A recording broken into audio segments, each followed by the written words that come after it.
I've just been inspired to have a look in my fridge, and there is a PR reason for this. Bear with me. So what have I got in here? I've got some lettuce, got some tomatoes, got some onion. Right, let me go back to my office, and now let's type that into ChatGPT and ask it what I should have for lunch. And that's saying, ooh, that's actually quite a good idea. A BLT sandwich with a very good spicy twist, actually. And here's the point. AI is getting good. I hadn't thought of having that sandwich. I was sat there earlier looking in the fridge going, well, what do I have from this? Which raises a question, how good is AI going to get? Is it going to take over PR jobs like it's taking over my menu choices? Is it going to run PR campaigns? Now, no one knows yet, but there are some pretty good clues about the next few years and the impact that AI and ChatGPT, for example, is going to have. From a conversation that was released just recently from a discussion between Sam Altman, who, if you didn't know, is one of the key figures at ChatGPT, and another major Silicon Valley big heavyweight, Reid Hoffman, the co-founder of LinkedIn and a major investor in ChatGPT as well.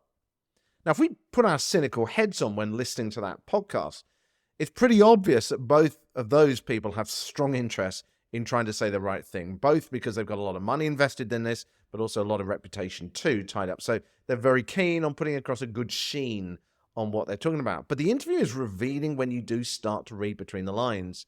And that's what I wanted to do in this episode. How far is AI going to go? Is it going to take over creative jobs like PR or comms roles, marketing roles? Now, if you're new to the Public Relations Podcast, then a big welcome to you. This is going to be the last episode of Series 5, so there's going to be a few weeks break now before I come back with a whole new bunch of stuff, and you can find more about the show as well at the usual website, which is thepublicrelationspodcast.com, thepublicrelationspodcast.com. More on this a little bit later on in the episode, but let's talk about AI now, because there is quite a lot you could pull out of that podcast episode with Altman and Hoffman.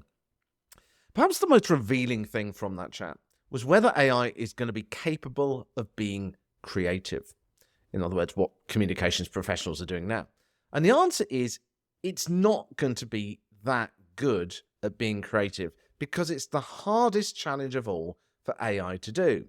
Now, that doesn't mean it's not going to do a really good job, but it's not going to be able to, and may never be able to do, that final 5-10% that makes communications pros stand out over many traditional marketing roles as AI takes over. Listen to that chat. It's a problem that they're very aware of. And the problem comes from the way that AI actually works. What it's trying to do is to predict what the most likely answer is that you, as the person typing into the chatbot, wants to hear.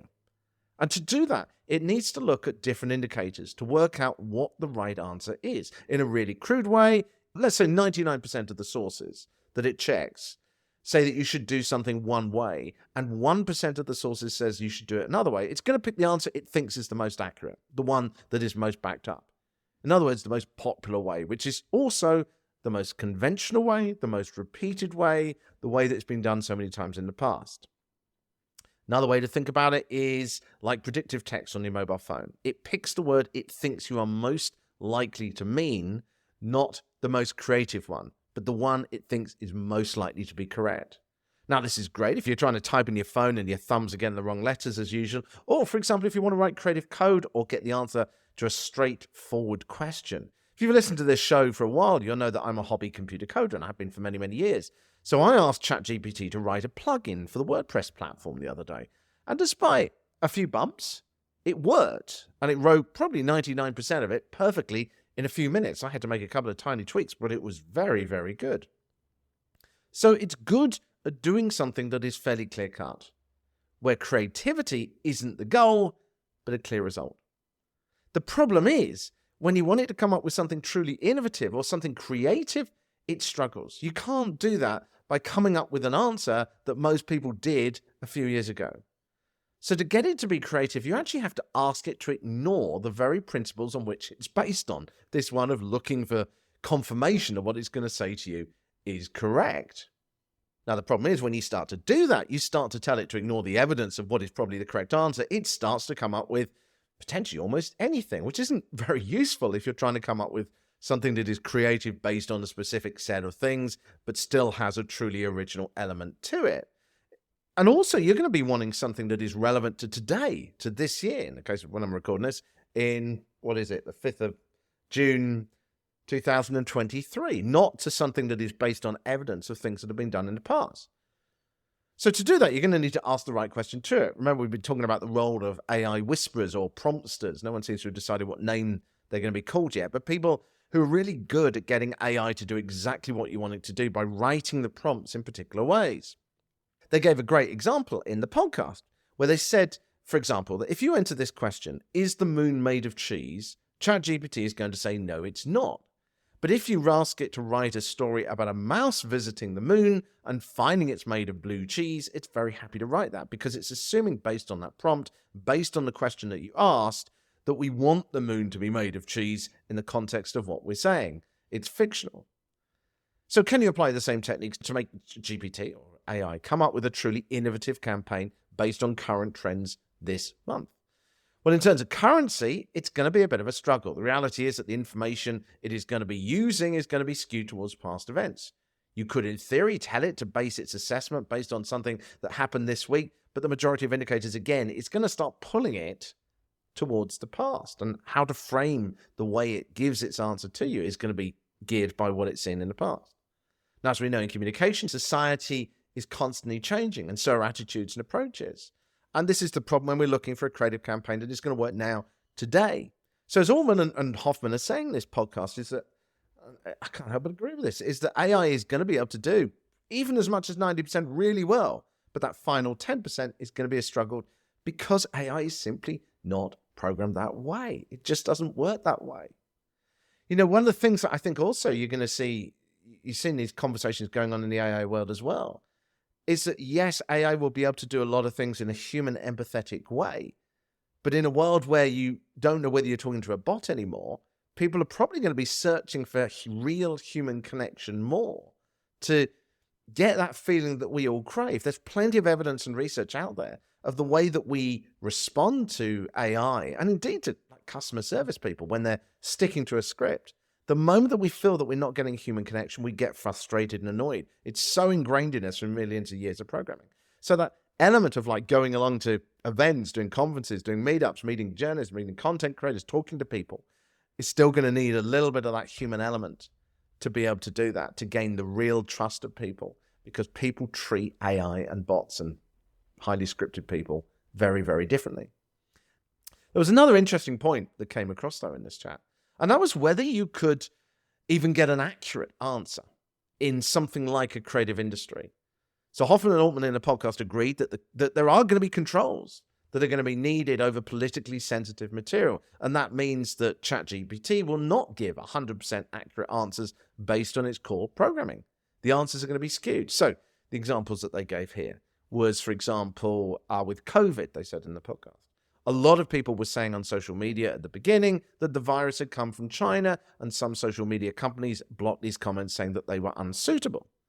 Remember, as usual with this show, we're not talking about the politics, we're not talking about opinions, we're talking about what people were saying. And then along came some articles that came out and said that maybe it did come from a research lab in China. And then all of a sudden the social platforms started saying, okay, well, it's fine to. Whether it's true or not is irrelevant.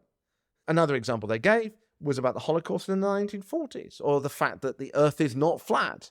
And they were saying that some of these truths are going to have to be hard-coded into AI because otherwise it might come to different conclusions from what is socially acceptable at the time. It can't be allowed to do anything.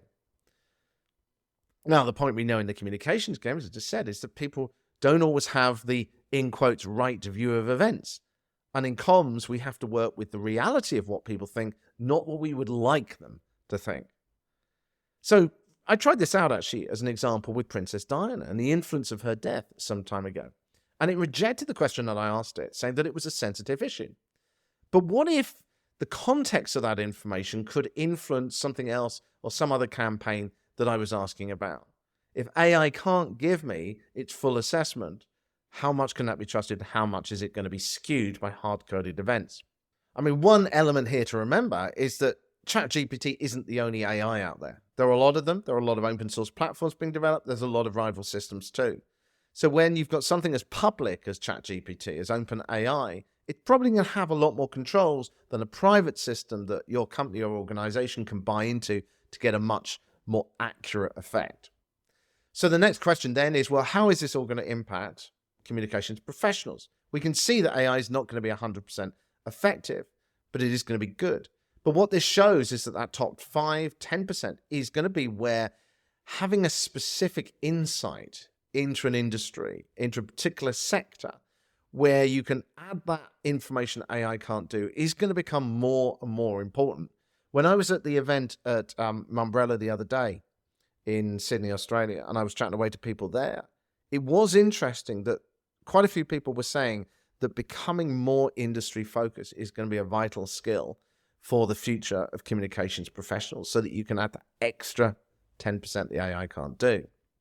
So there's a whole bunch of conclusions from what I heard in that podcast, but I thought it would be interesting to try some examples to see if I could apply some of what they were saying into ChatGPT to see the impact of it myself.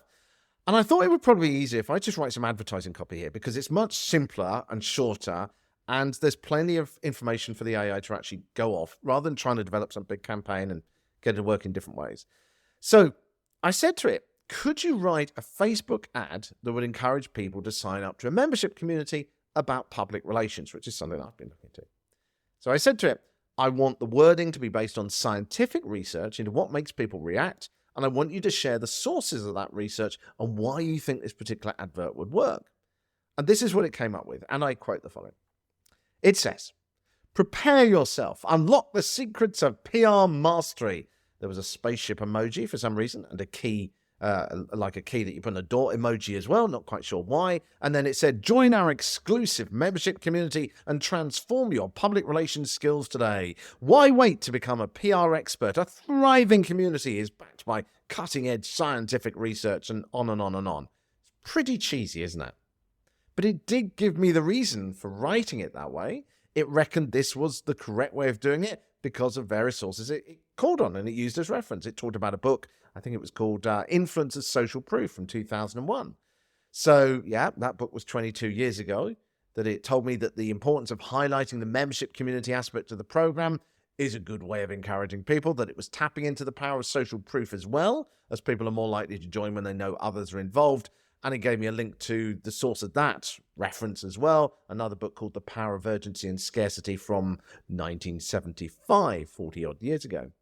So it was indeed using the previous research to give its answers and to control its answers. But I think you probably agree with me that that was cheesy as hell. And it was once again trying to find a common style of writing these things that lots of people write, but isn't necessarily relevant to the target market you're trying to reach. So then I said, okay, well, I want you to be creative this time. I want you to be original. And I asked it if it can write this in a truly original way that will capture people's attention based on its originality. And this is what it came up with this time. How original do you think this was? It said, breaking news, PR ninjas wanted attention. All PR pros with 1 or 2 years of experience. It's time to embark on a secret mission to elevate your public relations mastery. It hurts, doesn't it? Even to read it aloud, it hurts. How cheesy. So that's its idea of originality and creativity. It just can't do it. It's sticking to a formula. You can feel that formula as I read that out, can't you? So then I thought, okay, well, let's try some of Reid Hoffman and Altman's perspective and add some AI whispering to this to see if we can get it to frame things differently. So I said, can you write it one more time, but using a metaphor based around being a horse? Now, I'm not quite sure why I picked the topic of a horse, but anyway. So it said, get this, unleash your inner thoroughbred, calling all PR pros, saddle up and join our exclusive membership community to gallop into the winner's circle in public relations. God, it just hurts reading it, doesn't it? Again, you can hear the style that has been done so many times in your standard overused clickbaity style of advert, which is what AI is programmed to do.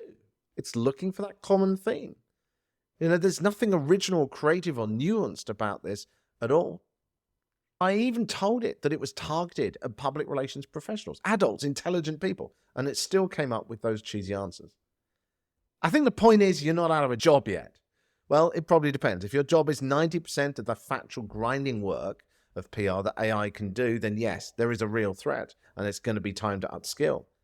But if your work involves real creativity, especially in a niche industry where you have that strong industry knowledge and experience, or you can really dial down into it, you're probably going to be okay for a while.